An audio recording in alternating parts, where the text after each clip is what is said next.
মুহূর্তে রয়েছি টাঙ্গাইলের সবচেয়ে খুচরো এবং পাইকারি যে বড় বাজারটি রয়েছে পার্ক বাজার এলাকায়। এটি কিন্তু একটি মাত্র বড় বাজার যেখান থেকে এই টাঙ্গাইল শহর সহ উপজেলা শহর রয়েছে সেই জায়গাগুলোতে কিন্তু নিত্য পণ্যের যে পণ্যদ্রব্য রয়েছে সেগুলো কিন্তু চলে যায়। আমি যদি গত এক সপ্তাহ কথা বলি, গত এক সপ্তাহ ব্যবধানে এখন পর্যন্ত যে নিত্য পণ্যের দাম বাজার যে নিত্য পণ্যগুলো রয়েছে সেগুলো কিন্তু অপরিবর্তিত রয়েছে। এছাড়াও আজকে এক নজরে যদি আমি বলি আজকের বাজার দর, টাঙ্গাইলের সর্বমোট আলু বিক্রি হচ্ছে 20 থেকে 22 টাকা কেজি দরে এবং মরিচ বিক্রি হচ্ছে 60 টাকা কেজি, সিম 30 টাকা, গাজর 40 টাকা, শসা 50 টাকা, বাঁধাকপি 20 টাকা, ফুলকপি 25 টাকা পিস বিক্রি হচ্ছে, লেবু বিক্রি হচ্ছে কেজিতে 50 টাকা, এছাড়াও টমেটো বিক্রি হচ্ছে 90 টাকা কেজি, আদা 120 টাকা, রসুন 160 টাকা, পেঁয়াজ 60 টাকা দরে বিক্রি হচ্ছে।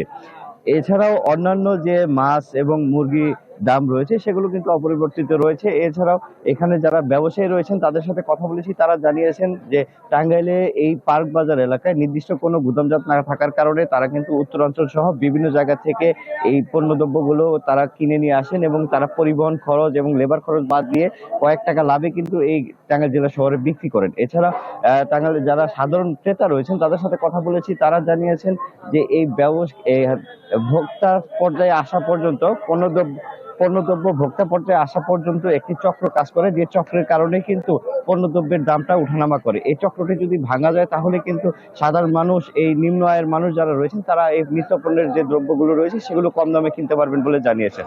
এই ছিল টাঙ্গাইলের সর্বশেষ তথ্য। জি, ধন্যবাদ আপনাকে। এবার চলে যাব নড়াইলে। তুহিন, আপনার পেছনে দেখতে পাচ্ছি মুদির দোকান, শুকনো বাজার। আপনি জানাবেন আমাদেরকে নড়াইলের কি অবস্থা বাজার দরের? রেইনবো অলরাউন্ডার এক্সটেরিয়র পেইন্ট বাড়ির বাহিরের দেয়ালের সুরক্ষা নিয়ে থাকুন নিশ্চিন্ত, সাথে পাচ্ছেন 10 বছরের ওয়ারেন্টি। নড়াইলের নিত্যপণ্যের যে বাজারের জন্য আমরা আসছি এখানে নড়াইল শহর কাঁচা বাজারে।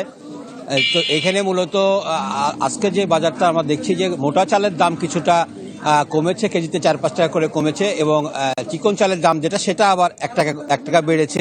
কিন্তু সবজির যে শীতের যে সবজি, সেই সবজি একেবারেই বাজারে মানে সবার নাগালের মধ্যে চলে এসছে। 20 টাকা 30 টাকা দরে সবকিছু বিক্রি হচ্ছে। আলু, নতুন আলু 30 টাকা বিক্রি হচ্ছে, পুরানো আলু 20 টাকা দরে বিক্রি হচ্ছে। পেঁয়াজ 60 টাকা 80 টাকা দরে বিক্রি হচ্ছে। তবে সয়াবিন তেলটা মোটামুটি আবার নতুন করে ভোগাচ্ছে। সয়াবিন তেলের যে সরকারি যে দর, লিটারে 195 টাকা এবং 2 লিটার সয়াবিন তেল 298 টাকা করে যে বিক্রি হচ্ছে, সেইটার কারণে মানুষের ভোগান্তি আবারও নতুন করে বেড়েছে। আমরা বিভিন্ন বাজার ঘুরেছি, সেখানে আমরা দেখেছি যে মোটামুটি এছাড়া ডিমটা কিছুটা একেবারে সস্তার মধ্যে আছে, 40 টাকা হালিতে ডিম বিক্রি হচ্ছে। তাছাড়াও যে মাংসের যে বাজারটা, সেই বাজারটাও কিছুটা স্থিতিশীল অবস্থায় আছে। পোলট্রি বিক্রি হচ্ছে 150 টাকা করে, লেয়ার বা কক অন্যগুলো 330 টাকা করে বিক্রি হচ্ছে, 220 টাকা করে বিক্রি হচ্ছে। তবে কিছুটা দাম বেড়েছে এই মুহূর্তে আপনার ককের, সেটা 240 টাকা দর হয়েছে, 200 টাকা ছিল সেটা কিছুদিন আগে। তো এই অবস্থায় বাজার চলছে। মোটামুটি সবজির বাজারটা যেটা কমের দিকে,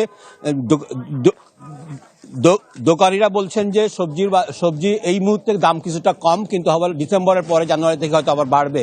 তবে সবজি সবই এখন নাগালের মধ্যে, শীতের সবজি। জি তুহিন, আপনাকে ধন্যবাদ আমাদের সঙ্গে যুক্ত হবার জন্য।